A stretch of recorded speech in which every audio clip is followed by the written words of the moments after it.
Father David Fleming was Superior General of the Society of Mary from 1996 to 2006. He has worked with lay Marianists as well as religious for more than 50 years in the USA, Asia, and Europe. He has shared similar ideas in the very recent past in such places as Rome, the Congo, Korea, and in writing.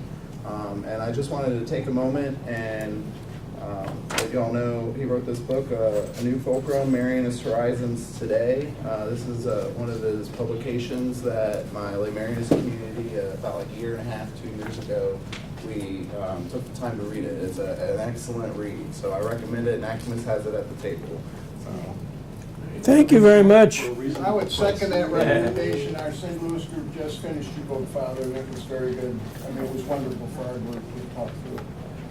Terrific. Well, thank you for the commercial. I didn't know anything about that. So, when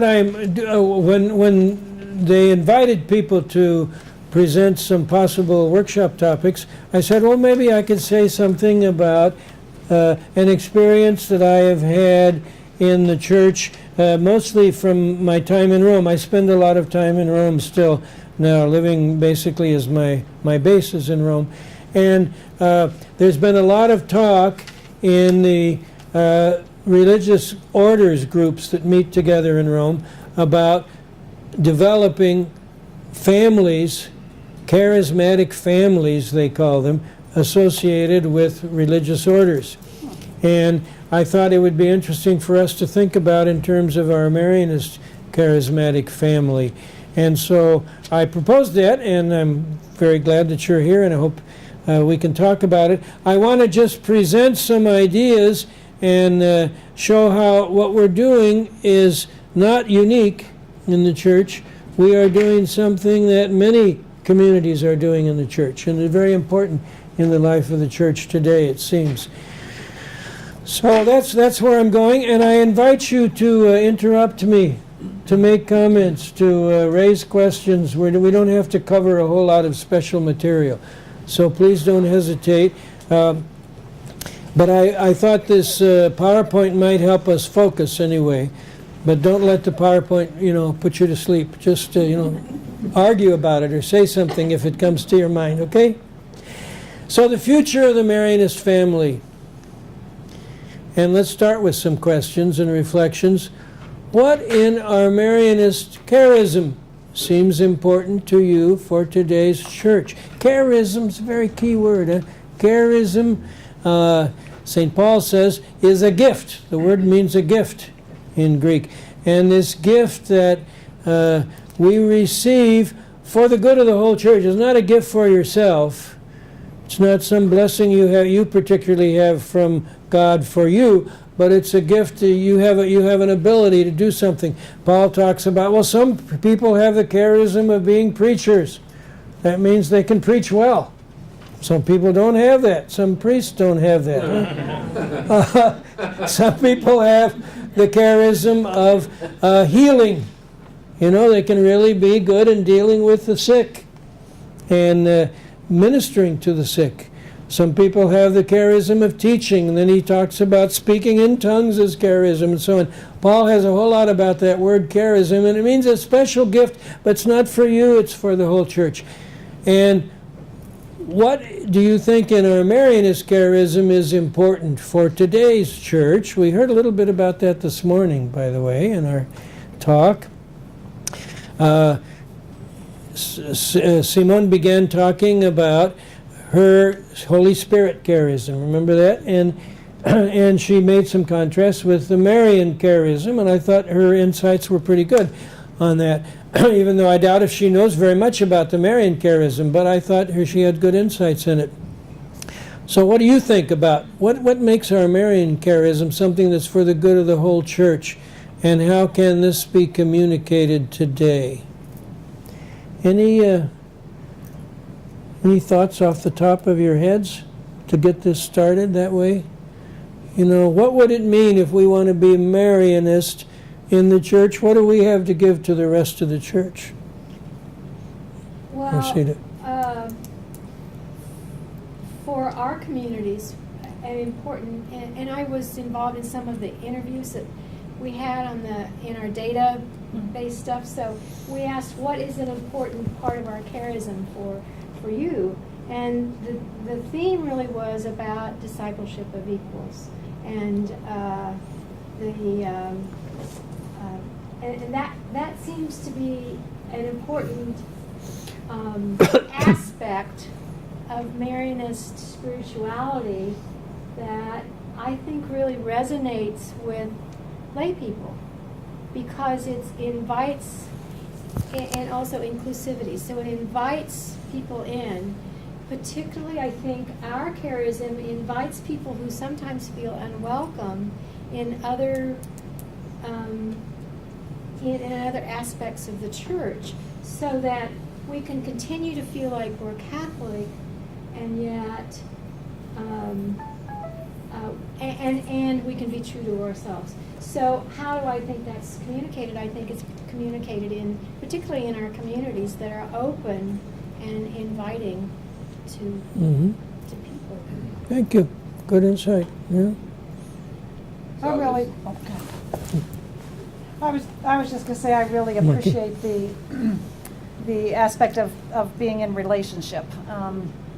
And I've been thinking about that more and more in the recent weeks, actually, that, it's that, like Mary, to be in relationship with others, individuals and with groups, and that being the basis and strength so that we could go out into the world, bringing Jesus to the world. And I tend to be, I'm introverted, so it's easier for me to do that in a single one-on-one than in big groups. So I find that a gift that I think can bring a lot of value to help heal our world. Mm-hmm. Very I hope, interesting. anyway. Yeah, good, very good. So I was thinking about sort of the way Marianists work, and we tend not to be brash or loud or demanding attention. Almost the opposite. But part of that, I think, is the response to your question is, I think we put a pretty high value on listening. That's right, yeah. And patience with the process, Mm-hmm. so that it'll take a while longer for things to kind of play out with us, but I think once they do, it's probably on more solid ground. So I think just this sense of listening and kind of, the faithfulness to the mess kind of thing, I think may hold something in answering this question. Great, thank you. It sounds real good. Somebody else over there? I didn't see, okay, yeah. I just wanted to reiterate what Simone Campbell said this morning, because that really resonated with me about the disease of extreme individualism in our society. Yeah. As a lifelong educator, what I see in young people, and please, Liz, or I don't know your name, speak up if you see something, perceive something different. I mean, I just see so many people so plugged into their devices, they don't know how to unplug. They don't feel comfortable with face-to-face conversations. They don't know how to connect. And the gift of community and community building, as I see, is probably the greatest gift to people worldwide, because that is until, like what Billy, what Margie said, until you're in relationship with somebody, you really can't begin to bridge these divides we have. So I mean, I know it always sounds kitschy and cliche, community, but I just think that's the greatest strength we have to offer, especially with younger people coming up. Great. Maybe, is there anybody else? One more? Anybody want to say anything? Or anybody else have a thought? I don't know if I'm missing somebody. Nicole. Nicole. Hi. Did I miss you? Sorry. That's okay. Funny. I was going to say that I think one of the gifts that we offer to the world and to the church right now, especially in terms of what Mary Ellen was saying and what Marcia was saying about the way that we relate to each other within the family. I think our relationships in terms of cleric and lay and men and women, and I think that's a real gift for our church right now, is our way and our valuing of the different voices around the table. So certain openness to all different groups, all different. backgrounds. Okay, let me just go on with it a little bit because our time is a little limited. The other question would be, how can all Marianists, lay and religious, work together to make an impact on today's world? Maybe a lot of what we've been saying is already answered. You know, we can work together by listening and by having a different way of dialoguing about things. And so let me then give a little presentation about what I have experienced in some of these meetings in Rome in recent years. There is a whole movement, as I said, about charismatic families. You will find that phrase, which may or may not be appealing to us in English, I don't know, in American English, but you'll find that phrase very often in the writings of Pope Francis on religious communities. For example, when he writes about brothers, he wrote a very important document on the brothers, very beautiful one, and he says at the end of that, well, all of you communities of brothers are meant to be charismatic families. That is, you have a certain style, a charism, a gift for the whole church, which you communicate, but then you're supposed to get other people to do that with you. It's not like something that you do just among yourselves, but you're supposed to get other people around you to be doing the same kind of thing. So he uses that phrase quite often. And building on that, in the last 2 or 3 years, there have been a whole series of meetings in Rome of religious communities who are saying, we want to have charismatic families. And we all, in fact, they all have charismatic families. I'm going to describe some of them to you. Groups of people who are trying to develop a certain style, a certain gift for the good of the whole church. So it's a growing reality that Pope Francis stresses. And we're not the only religious family that has a charism, a gift for the good of the church. Of course not. The Jesuits and the Benedictines and the Dominicans are obvious, the Franciscans. But there are many of them. In fact, maybe the figures will come up here in a minute. There are, when we have these meetings, last time I went to one, we had 68 different religious communities represented.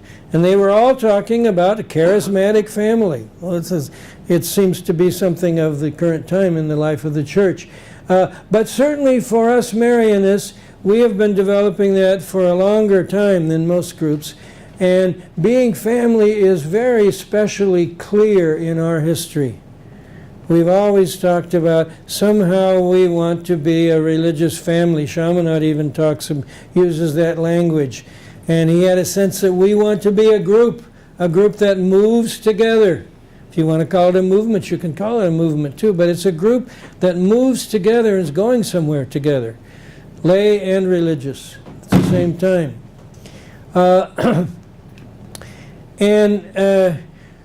These series of study days in Rome, I mentioned, we have been involved in Rome, the Society of Mary. I've been there with Father Fétis and other Marianist religious, and with the Marianist sisters, and with the lay communities, the CLM they call it, what we call MLC, in Italian comes out to be CLM. Anyway, the Marianist lay communities, they've been there attending, and we've been going to these meetings. The meetings are very Italian, and they are not easy for us sometimes, us Americans, English-speaking people, to attend. But anyway, they are good. There's a lot of good stuff, but sometimes the style is a little difficult.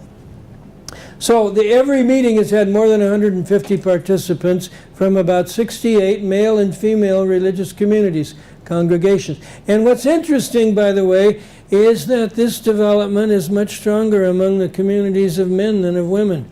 Usually when you go to a meeting of religious people anywhere, and certainly in Rome, you'll have, 100 sisters and 5 brothers. That's usually the kind of meetings you go to. Well, that's not true of this one. It's more men than women, but there's plenty of both of them. So what is a charismatic family? It's a new structure that's spreading widely in today's church. And it has all the kinds of ecclesial tendencies. That is, really very liberal people and very conservative people. And they both have charismatic families. Famous conservative ones, Opus Dei, founded in the 1930s in Spain, in order to build up deep traditional Catholic life, fighting against the communists in Spain, and becoming extremely, pretty much right-wing Catholics, but strong and very intelligent right-wing Catholics, still very powerful in the church. Or the Neo-Catechumenate, which is a conservative group means people who try to go through what people went through in the early days of the church to prepare for adult baptism. They're catechumenate. They were getting ready for adult baptism, and they go through the whole of Christian doctrine, and they go through a whole of a spiritual preparation for it. It's a beautiful idea, but this particular group, the Neo-Catechumenate, which has hundreds of thousands of members around the world, is pretty conservative in its approach to it. So you have those kind of groups as charismatic families. And then you have very liberal groups. One of the liberal groups is called Sant'Egidio. It's named after a parish in Rome, which is called Sant'Egidio. It means St. Giles Parish. And Sant'Egidio is a group of young people that right after Vatican II got together and said, we want to really put into practice Vatican II as lay people.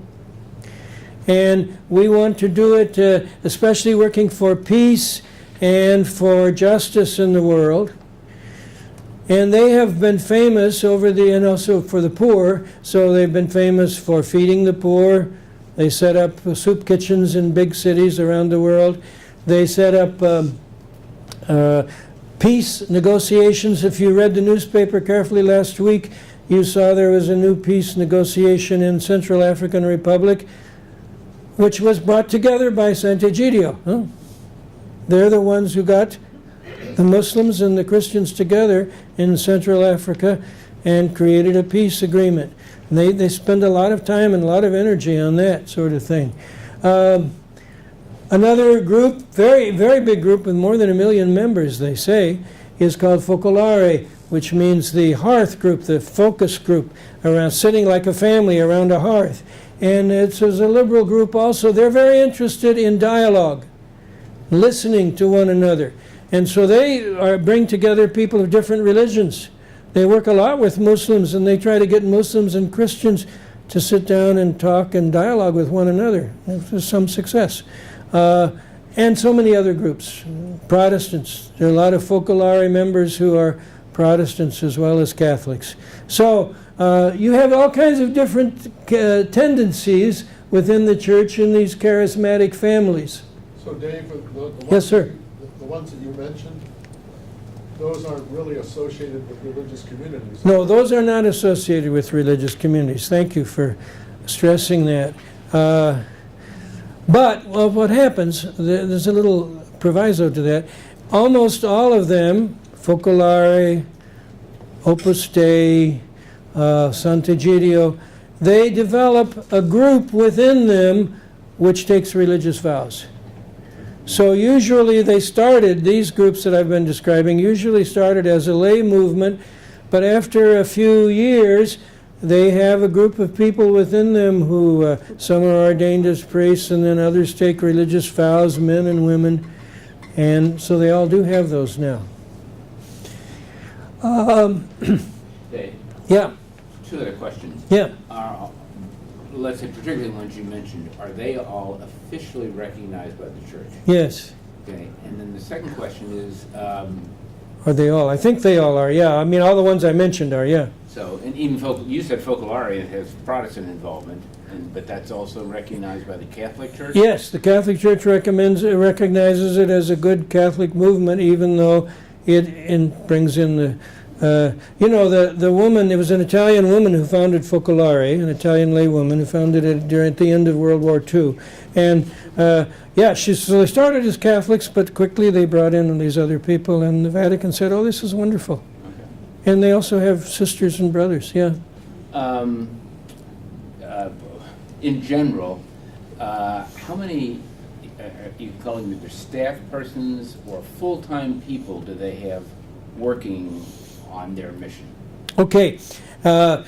In general, the answer is that most of them are lay people who are, have a lay life and their families and lay jobs to do and so on. So they're certainly not full-time. But what happens is usually they feel they need some full-time people, and that's often where some members say, oh, I want to be ordained a priest so I can serve this movement, and then he becomes full-time. Or a woman says, I want to be like a nun so I can serve the movement full-time. So that's usually how those things develop. Each one is different, I guess, but in general, that's the way it seems to go. Anything else? I'm just describing this reality. This reality is probably more characteristic of Europe and Latin America than it is of North America right now. But it's spreading all over the world, and all these groups exist in the USA too. So a charismatic family is an ecclesial community, a church community. They're not anti-church. They're not independent of the church. And all of those that I mentioned are definitely approved by the church. They have special statutes and all that the church approves. With a gift to give to the whole church of their particular charism, their particular gift, and a special style that's supposed to enrich everybody. They have their way of doing things that's unique.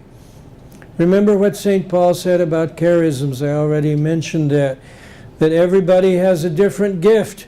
Some are good preachers and some are not, but they might be good healers, and some are good other things, and so on.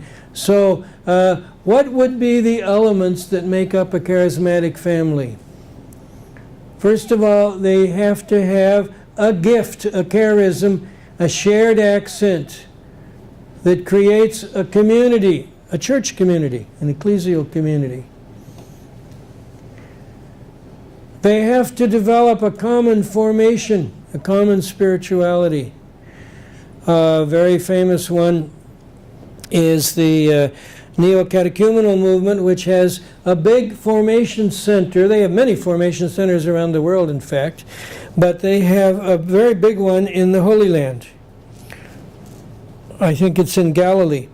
And there they bring people all the time. It's a very big institution, but they bring people in all the time to help them go through an experience of formation and training and study of some weeks or months in order to send them back out into the rest of the world to do a mission. And so they have a common formation and a common spirituality. They're very big on formation. You have to be trained for this, for these charisms. And they have a very big thing is a shared mission. We're trying to do something. Maybe we're trying to renew the church in some way, or maybe we're trying to work with the poor in some way, or create peace, or whatever it might be. But they have a sense that we are working together for a mission. They have some common structures. We have common structures in our family. We have family councils, and we have all these things that you even work on these days here at this meeting. But they all have that, and that's very important to them, that they have a sense of being identified with the common mission. Well, what about the Marianist family? Are we like a charismatic family? Something like that, huh? We certainly have a heritage as a family. That comes from Father Chaminade and Mother Adele and Marie Therese and all that. They had a sense of working as a family, and they talked about that. Chaminade liked to use the word the Institute of Mary. And the Institute, he meant something like a family. It was a group. It was not a juridical group where everybody belonged to the same organization, but it was a group that worked together at common mission. But our heritage as a family was obscured for more than a century, disappeared for more than a century after Chaminade. What happened to the Madeleine Sodality of Bordeaux? Chaminade founded it. It mushroomed. By 1808, they had 1,000 members, young adults, men and women. Not all young adults, most of them young adults. But Then Napoleon came along and suppressed it, so it couldn't continue. But it couldn't continue in the same way, but they continued to have this sense of being a community. And after Napoleon was gotten rid of, it flourished again until the 1820s. And Chaminade was very intense in working with this group as a charismatic community. But in 1830, there was another French Revolution, one of those 8 French revolutions in the early 19th century. And Chaminade decided he'd better leave Bordeaux because people were throwing rocks at the windows and getting his followers into trouble because they were anti-church. So he left Bordeaux and he stayed out of Bordeaux for 6 years. And so he could no longer work with the Madeleine Sodality in the early 1830s, and he left it to Father Caillet, who was his successor, but he didn't have that same ability to draw people and, animate people. He kept the meetings going, he kept some things going, but somehow the spirit had gone out of the movement during those years when Chaminade was gone. And when Chaminade came back, he was, in his late 70s by the time he got back, so he obviously had didn't have the same energy, and he didn't have many other things to do with the religious. So he tried to revive the Madeleine Sodality, but it wasn't easy. And by that time, the local clergy had said, we want to get our parishes going, and we don't really like anything that's not parish-based. So the local clergy did not encourage it. And Chaminade tried to explain his things to them and defend his approach to them, but they didn't all agree with it. And so it kind of lost its energy. Most of the members of that Madeleine Sodality became good, faithful Catholics for the rest of their lives and brought up their children, educated their children as faithful Catholics, or tried to. But it didn't have that same energy and that same power. And so it gradually faded away, and the priests of Bordeaux thought that was wonderful. They said, we don't want this group that's not a parish group. We don't want all these young adults. We just want them to be in our parish, and we want only to work in our parish. So the Madeleine Sodality kind of faded out. It always continued. There were always some meetings. There were always some members. And the Cardinal of Bordeaux said, some years, about 20 years after Chaminade's death, he said, if I trace back anything that happened in Bordeaux, anything of vitality in the local church, I always get back to Chaminade and then the Madeleine Sodality. It all started there. But it didn't continue from there. So that's what happened to the Madeleine Sodality. The church became very clerical, very local parish-oriented and nothing else. And the Sodality didn't continue that way, except as kind of an occasional, pious meeting. It was never, by the way, a children's Sodality. Huh? We often think of Sodalities as being something for children in schools. It was never that. The Madeleine Sodality was never that. Marianists had those in their schools, but that was not what this Sodality was, this dynamic movement of Chaminade. But it kind of faded out, and most of the clergy was happy about that.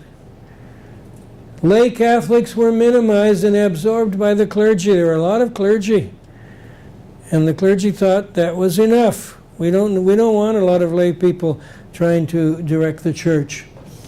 And so there was a slow, very cautious development of lay Catholic action only later, from the 1920s on. And slowly they started talking about this word, lay Catholic action, in the 1920s. And even Rome said, oh, maybe some lay people, they have to be under the direction of the bishops, but maybe they could do something. And so slowly it started building up that idea of a community, again, an active missionary community. And by the time we get to Vatican II, it's a pretty strong movement. There's the Catholic Action Movement, which meant a group of lay people who would be working for the good of the church as lay people. But there was a lot of caution, a lot of doubt about that. So that's what happened to the Madeleine Sodality. We have our origins there in this kind of a lay movement, but it has faded out through history, and only since Vatican II it's really been developing again. What do we share within such a community? We certainly share a spirituality, and I think we Marianist, lay Marianists have been very good at that, at least my experience. I've been working with lay Marianist communities for more than 50 years, and my experience is usually people, we study the system of virtues, we study about prayer, we talk about our spiritual lives. It's very rich, very beautiful things. It's a formation in spirituality, so we certainly have that, and that's what most people are hungry for and looking for, it seems. We have some structures for sharing, to promote the sharing. We have some councils, we have local groups that, leaders of our groups, and then we have a national team, and we have, the people who organize this meeting and so on. So we have some organization, some structures. What do we still need to develop that we don't have as much of? Well, I don't think we've shared as much in mission.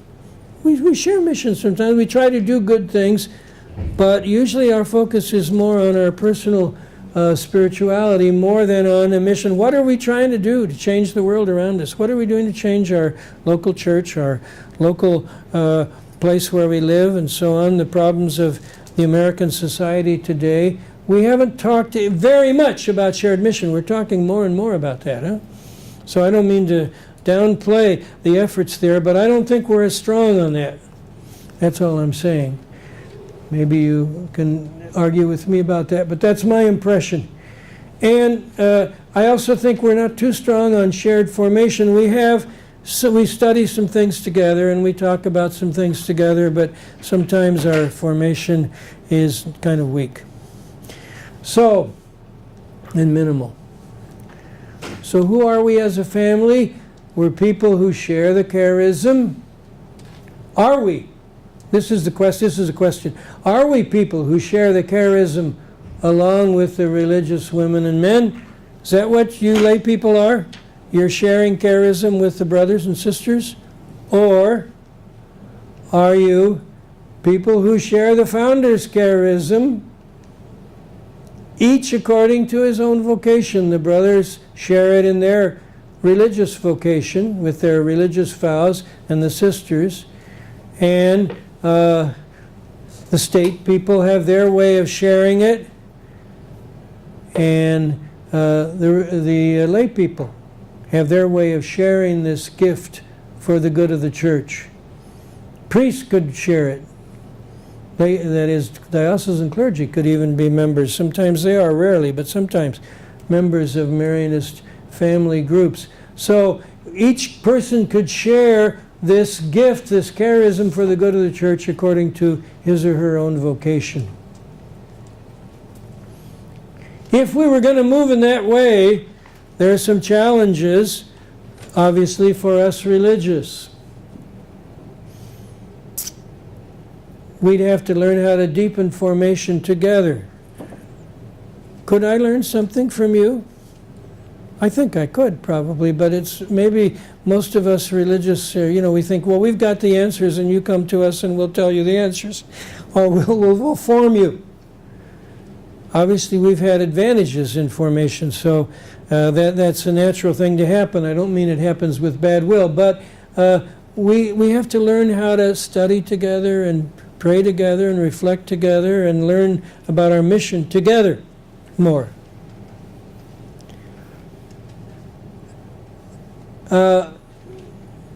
Religious would have to learn to rethink our Marianist vocation together with lay members, not just separately with our fellow brothers or sisters. That would result in a new language, a new way of talking, new way of speaking about ourselves. We are sharing as a family a certain gift for the good of the whole church. And we'd have to have a new way of educating and sharing the charism. So we train one another to share the charism.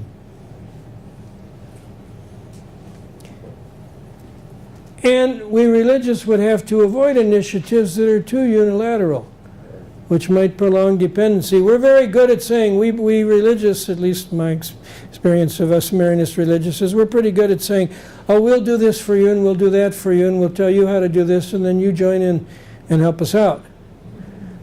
But we have to avoid those kind of initiatives. We have to wait and listen to what lay people think is really needed, and follow also their insights and their guidance.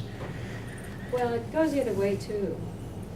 We laity sometimes get too, we just depend on the religious to bring us the content. What's the topic tonight, Father? Yeah, yeah. Or brother so-and-so. Yeah. Or what's the next book we should read? Or those kinds of things, rather than Too much dependency, too huh? much dependency both ways, I think. Yeah.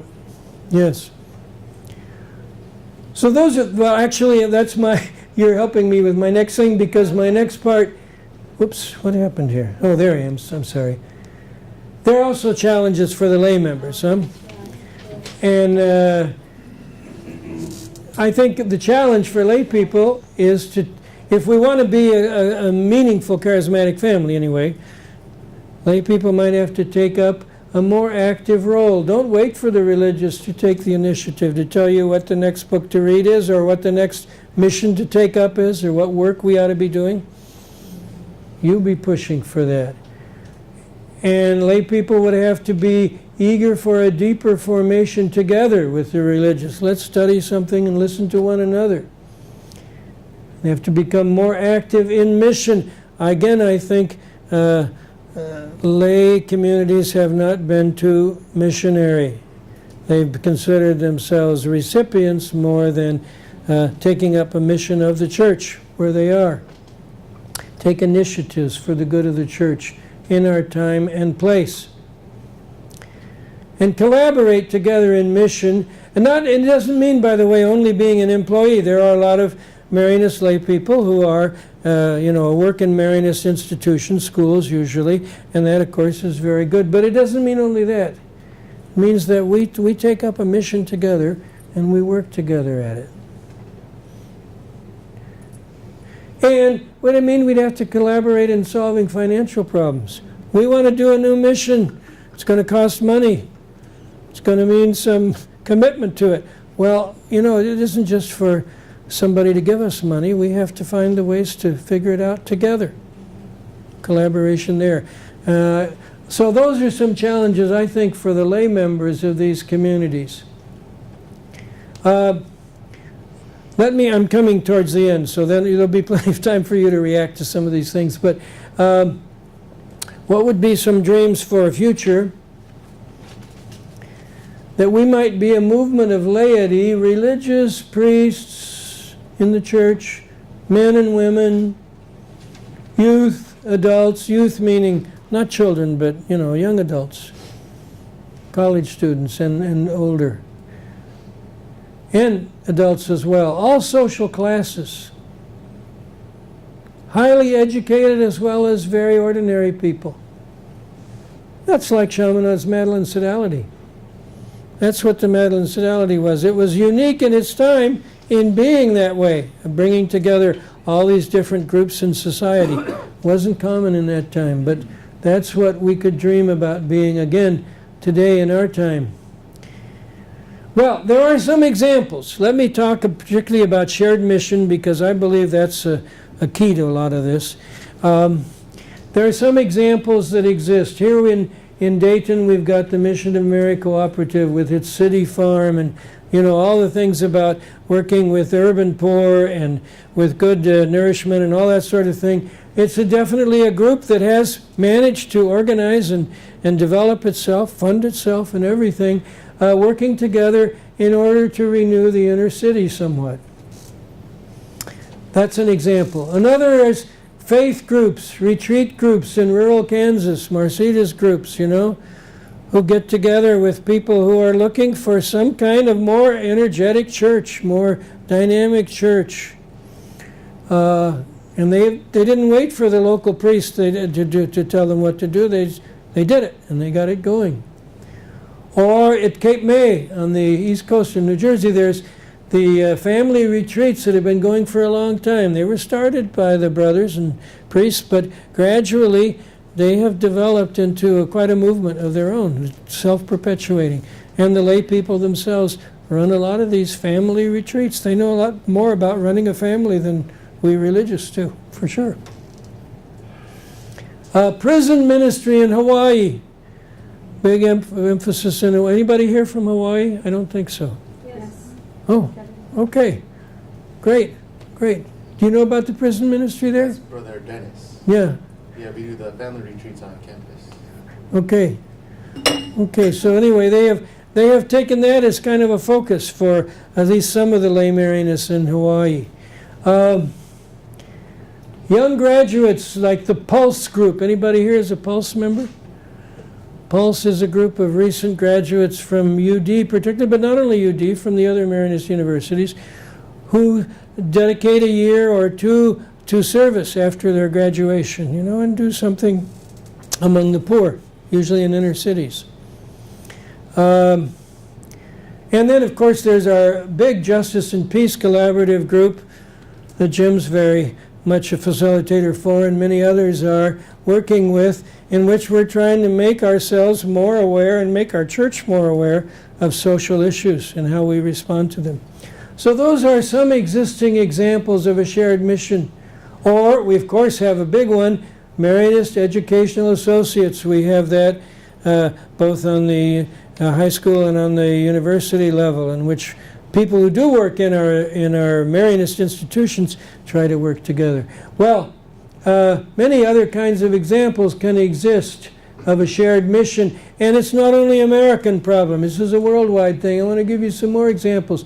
In Chile, our Marianist lay communities have looked around and they've seen we need school. We don't have decent schools for poor people in the poorer regions of the capital city, Santiago. And so they founded 2 schools. It's not founded by the brothers. It's not funded by the brothers. It's founded by lay Marianist communities, and they keep them going. And they try to bring the Marianist spirit into it.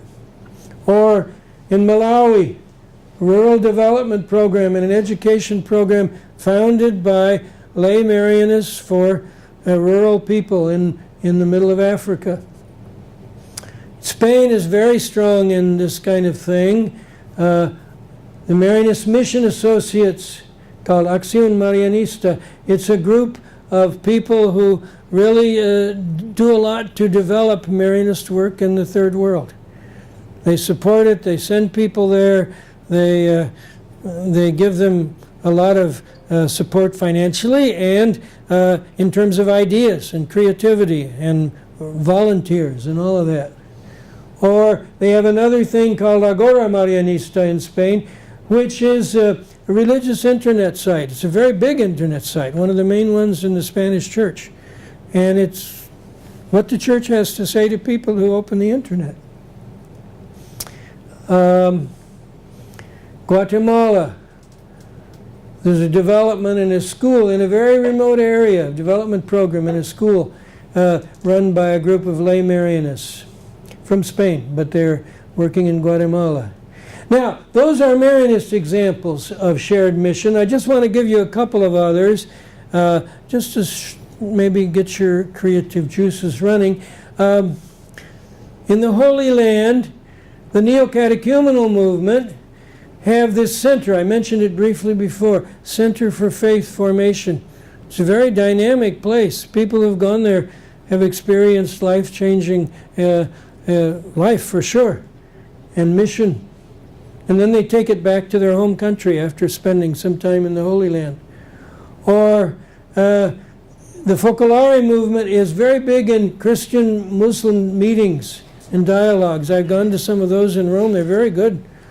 They also have those going here. They have the ones that we met and talked about a few years ago in Rome were in Indianapolis. And this Focolare movement is developing that kind of dialogue. They also, Dave, have a Columbus house where they do something. Columbus, they do that. Okay, okay, I didn't know that.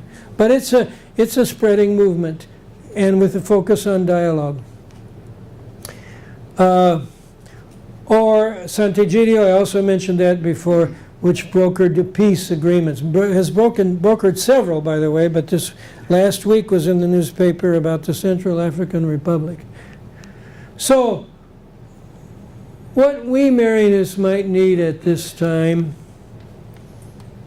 I think we might need a commitment to maintain and upgrade our formation. Sometimes I think our Marianist formation in our lay communities is a little iffy, you know? We all do something, but I'm not sure we do enough. Anyway, I think we could think about that.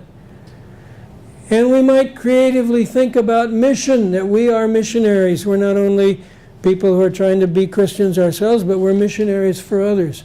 What is our contemporary society where we are? What does it need, and how can we serve it? Without depending excessively on the religious, so you don't wait for the religious to tell you what you need to do, of course, but you try to involve them. They have a long experience, most of them. But we Marianists might need to take responsibility for planning and forming and finding finances together for mission in view of the new evangelization we need in our times. For Mary's mission in the contemporary world, which comes as a result of the shared experience of our members. My very last section is going to be about just giving a few more examples of what I think would be, at least seems to me, would be typical kind of mission that Marianists would probably want to take up. Might be many things, but here are some things that seem to me to be part of our, somehow in our blood. I think it would all be new evangelization in the style of Mary. Simone this morning was talking a little bit about that, you know? New way of dialoguing, a new way of listening, a new way of understanding one another instead of shouting at one another. Connecting to felt needs of lay Catholics, listening to the felt needs of lay Catholics.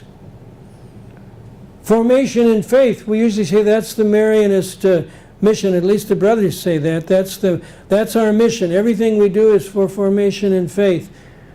So how can we deepen ongoing education in faith for people? And maybe we could also work on an ecumenical interreligious vision, some kind of dialogue with people of different religious backgrounds. We're usually pretty open to listening to people who have different backgrounds than ourselves. And maybe working in solidarity with the poor and the marginalized, against things like racism, jingoism, you know, my country and my life and my group of people is better than any other, for justice and peace. So the starting point would need to be to see our world together, commitment to do something about it, sending members on mission. We invite our members to take up something and give them support. Our Marianist family today is a movement that needs to be developed further. Maybe it's just beginning in our time. So far it's centered mostly on sharing spirituality with the religious, I think, but not as much on sharing mission. Some beginnings are happening.